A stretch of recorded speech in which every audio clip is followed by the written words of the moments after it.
What is going on, everyone? Welcome to the channel. BLN 437 here, and today we're going to be talking about the AL wildcard game tonight, the Yankees versus the Minnesota Twins. But before we get into that, let's talk about these two teams and how their season have went.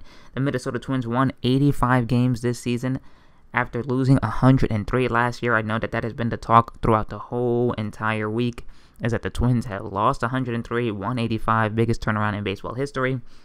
And that starts with guys like Ervin Santana, Jose Berrios, I believe his name is. I hope I'm saying his last name right. Joe Mauer was consistent. Miguel Sano, before he got injured, who's not playing in this game tonight, so that's going to be a huge advantage for the Yankees there. He had a tremendous season. And we started to see Byron Buxton come into his own, and he started to come into his own in the second half. So that is really big. The Twins deserve a lot of credit. They are a hard team to beat, tough. They play every game like if it's their last. I mean, they pretty much sold their team in the trade deadline. They traded for Jaime, then traded Jaime to the Yankees, traded their closer to the Nationals, I believe it was, or to another team. I don't remember exactly. I believe it was the Nationals. So the fact that they just traded away all of these guys that were going to help them or somewhat try to help them win is amazing. Just flat out amazing. And they ended up getting here after having a little rough 2 weeks, but they ended up getting the job done, beating teams that they needed to beat and keeping the Angels and the Rangers out of that wild card contention. Now let's talk about the New York Yankees and their season. So everybody knows about Aaron Judge. It's Aaron Judge.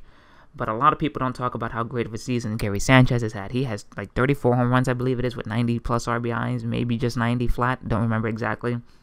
You had Luis Severino, who's emerged to become maybe the top 5 starter in all of baseball. Then you have that great bullpen with Chad Green, who emerged out of the pen this season. David Robertson is now back with the Yankees. You have Tommy Kahnle, who they got in that Todd Frazier deal and the David Robertson deal as well. He came in with those guys.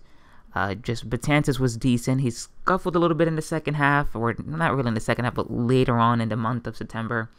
And Aroldis found his form, and Aroldis is back to the form that he was previously or previous years after having a rough second half as well. So the Yankee bullpen was a little hard to figure out in the beginning of the season, and then they got easy to hit towards the beginning of, pretty much I'd say like the beginning of July, going into the All-Star break. That Yankee bullpen started to struggle, especially after the All-Star break as well. But everybody seemed to put their pieces back together. Aroldis Chapman has been back to normal.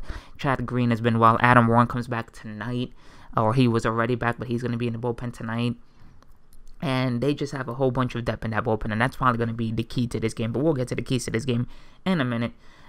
And let's just talk about the two starters here for a second. So Ervin Santana is pitching for the Ervin Santana is pitching for the Minnesota Twins. He has been their ace, so to speak, this season. He's just been well. He's pitched well. He pitched well in the beginning of the season. He kind of scuffled a little bit towards the end. He didn't, he wasn't doing what he was doing at the beginning or the first 2 to 3 months of the season, but he was still solid. Still had a great season. And he's going to be going up the hill, or going on the hill, for the Minnesota Twins. And Luis Severino as well. Luis Severino's had a great year. He was just awful last year coming out of the bullpen. Was where it seemed like he was going to be for a while, considering that he came out of the bullpen last year and did a pretty good job of coming out of the bullpen, but just couldn't do it as a starter. He's found his mojo. He's worked with Pedro in the offseason. Started to rely and trust on his breaking stuff and his fastball and location with the fastball, making sure that he has that velocity later on in the game has been a key for Luis Severino. But Luis Severino does not need to go 6 innings for the New York Yankees to win this game. He needs to go 5. If he gets 5, you got Green, who can come in for the 6th and the 7th. You have Robertson, Betances, Kahnle, whoever you want to mix and match with in the 8th inning. And then you have Aroldis Chapman that is going to come in the 9th because he has his job back. Now, that's going to be the key for the Yankees. Trying to get a lead early. If you get the lead early and you're going into the 6th inning with the lead, you can bring in Green and all those guys that I mentioned. And the Yankees don't like to do a lot of mix and matching, so they're not going to go with righty-lefty. They believe that their bullpen arms are that dominant that they can throw they can throw a Dylan Betances against a lefty. They can throw an Aroldis Chapman against a righty. They can throw Chad Green against righties and lefties because he's going to get them out and they're going to get them out. So the Twins have to be very careful of that. But just as much as the Twins need to be careful with that, the Yankees need to be careful and not let Ervin Santana go 6 innings. If Ervin Santana goes 6 innings or more in this game, the Yankees are in trouble, because the weak spot to me in this Twins team is their bullpen. They don't have a bullpen. So if you can get to their bullpen early, preferably around the, 4th or 5th inning, and get Ervin Santana out of the game with a 3-1 lead or 3-0 lead or whatever it is, just try to get a lead, then the Yankees should be able to win this game. And I expect guys like Aaron Judge, Sanchez, Didi, and even Greg Bird, who's had a silent but deadly September, to show up and play really, really well for the New York Yankees here tonight, because that's what they need.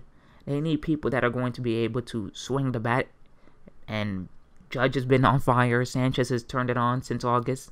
Bird has turned it on since coming off the DL in September, early September. So the Yankees have a formidable offense, and the Yankees have the offense to score a bunch of runs off of Ervin Santana, who's also not great at Yankee Stadium. He has trouble pitching at Yankee Stadium. He's criticized Yankee Stadium over the past couple of years. I'm sorry, guys.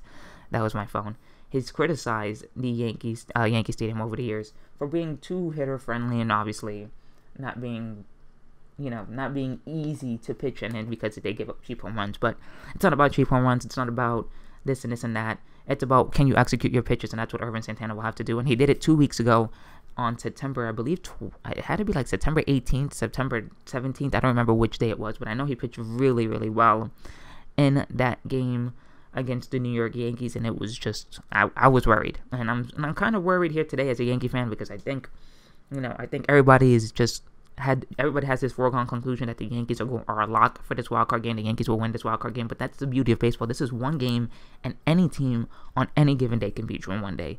And this might be the day that the Yankees just don't win. And I'm going with the Yankees as well. I'm gonna fall into the trap, but in the back of my mind, I'm worried about the Yankees losing this game tonight. I think the Yankees are just so highly favored that it's just a trap. It's literally like a trap game. Like, everybody's going with them, and then the Twins are just gonna do something to shock you. And a lot of people don't talk about this, but Joe Mauer still has some stuff left in him. He still has some magic left in that bat. He can still take pitches. He can foul pitches off. He knows how to get himself into good counts. He knows how to get his pitch, and when he does get his pitch, he still hits it. So we criticize him for that big contract, but Joe Mauer can still do damage in the big leagues, and that's scary to me. That's scary, because Joe Mauer is just tough. You have Dozier, who's a strikeout guy, but Dozier has the power. You have, like I said, Byron Buxton. Those guys are going to be key, but that's also going to be the advantage of the Twins. Can the Twins take advantage with the speed that they have with Buxton? Rosario's got some decent speed. Paul Molitor definitely knows how to manage a game when it comes to managing baseball games, and you can go all around the league, they say, and you can ask all the managers in the league, and they'll sit here and they say that Paul Molitor knows what he's doing. He's in the game throughout the whole entire game. He knows what he wants to do. He's always a step ahead of you. And we'll see if that's the case today in a big playoff game for his Minnesota Twins. And we'll see, man. This is going to be an interesting game. This is one of those games that both teams were expected, like I said, not to be in the postseason. I've said this earlier on in other videos, but both teams were not expected to be here. The Yankees were supposed to be in the middle of the pack of their division, maybe competing for a wild card, but probably not getting the wild card. This was supposed to be a 2 to 3 year rebuild, and the Yankees ended up, pushing that rebuild, out of the way, and just said, what, we're here now, and that has a lot to do with the emergence of a Judge, a Sanchez, Severino, and Chad Green coming along, and him pitching well, and just the young players of these Yankee team, this young core that the Yankees have now assembled, actually performing to standard, which is exactly what the front office wanted. And the same thing with the Twins. The Twins, that's what also has gotten them to this point. The reemergence, or not the reemergence, but the emergence of this young talent. Rosario has finally put it together. Rosario could not take a walk for his life. Last year, Rosario was just free swinging at anything. He would swing at anything. It didn't matter where you put it. He was going to swing the bat. Now he's a bit more patient. He's got pop in his bat. He's got some speed. He can definitely play some good defense. So that's a one big key for them. Byron Buxton has the speed. He's the 5-tool player to me. He hasn't hit for contact or for average as people probably would want him to or predict him to, but I think that's going to come within another year or so. Berrios has been great. I don't understand why Berrios isn't pitching in this game. I think you have to give him a shot at this game. I understand that Ervin Santana has had the better year, but I just feel that if if he is the future, you have to give him the ball. He's probably going to come out of the pen if needs be. I think that's where the Yankees or not the Yankees, I'm sorry, the Twins are going to go here. I think they know that their bullpen is weak, and I think that's probably why they didn't start Jose Rios in this game. So if that's the case, that's a great strategy by the Twins or by Paul Molitor. You know, Joe Mauer, like I said, can still do damage, and so is Dozier. But it's having those mix of veterans with Dozier and Mauer, along with guys like Eddie Rosario, Byron Buxton, and just that young talent around them that makes this team deadly, and they don't give up and they don't stop. You know, they don't stop playing this game, and you shouldn't. But anyways, I'm gonna go, like I said, with the Yankees. I think the Yankees will win 3-1. I think Severino's gonna go 6 innings or maybe 5. Actually, I'll probably say 5. I think that Joe, if he sees Severino struggling at any point in the 6th, is taking him out. So that'll mean that he pitched 5 innings, go to Green in the 6th inning. Green will get the 2. Robertson will probably come in for the 8th. I don't think that he trusts Betances right now to go in the 8th inning with a 2-run lead or even a 1-run lead. So I think he's going to go with D-Rob, and he'll go with Chapman to close out this game. And the Yankees will face the Cleveland Indians in the first round of the American League Division Series. And we'll be talking on Friday, or I believe, no, actually, we'll actually be talking on Thursday about the Red Sox and Astros, and we'll be talking on Friday about the Yankees and Indians. Tomorrow, like I said, I will have a video up as well on the National League Wildcard Series, which will be the Arizona Diamondbacks and the Colorado Rockies, and I think that's another trap game. I see a lot of people going with Colorado, a lot, and I think that a lot of people don't give that offense enough credit. But that's gonna be another video for another day. I'm not gonna talk too much about the AL wildcard game, or maybe Jesus, the AL wildcard game. Guys, I don't know how to speak. The NL wildcard game, which will have Zach Greinke on the mound against John Gray, and that's a great pitching matchup. John Gray has shown himself some good stuff, and just shown that he can be an elite pitcher in this league. He, you know, his numbers are a little high due to the fact that Colorado gives up a lot of runs in that ballpark, but I don't look at a 3 or 4 ERA in Colorado and say that that's a bad pitcher. And like I said, that's going to be an interesting matchup that I can't wait to discuss tomorrow. Tomorrow I will discuss that. But anyways, like I said here, we will go with the Yankees. I'm going with the Yankees here. They'll beat the Twins. They'll see the Indians in the division series. And before I go, I just want to sit here and say that if you're a Yankee fan and you're watching this video, and you're a Twins fan and you're watching this video, no matter what happens tonight, you have to look at this as a bright spot for both teams. Whether the Yankees get knocked out and they lose, I mean, it's a disappointment because they had such a great team and they could have been dangerous probably in a more regular playoff format.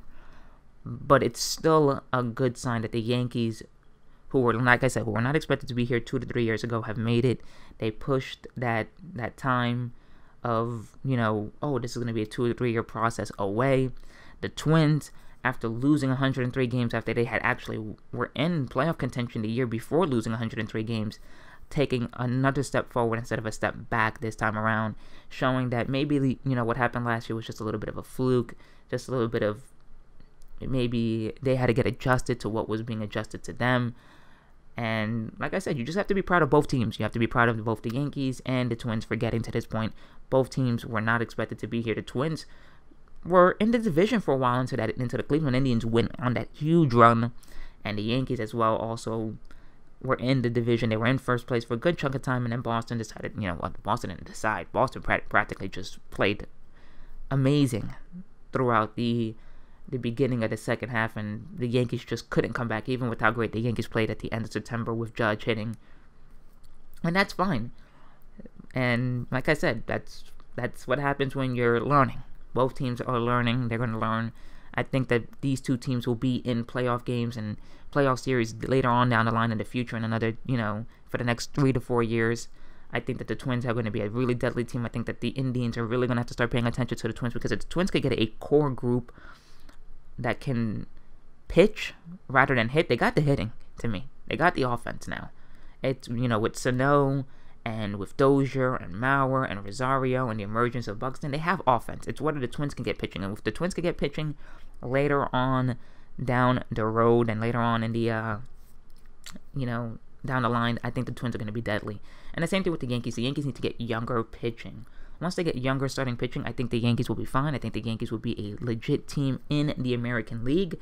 And they're going to be competing with the Twins and maybe even the Red Sox for chances to get into the World Series. But anyways, guys, that's going to be it for this video. Once again, I will see you guys later on, probably in the night or tomorrow, reviewing the AL wildcard game, and then I'll give you guys my prediction for the NL wildcard game tomorrow. And if not, both videos will be up tomorrow. You guys get a double upload. So if you guys like this video, make sure to leave a like down below, comment down below, let me know who you guys have winning this game tonight. And if you are new, don't forget to subscribe, and I will see you guys in the next video. Later on, guys.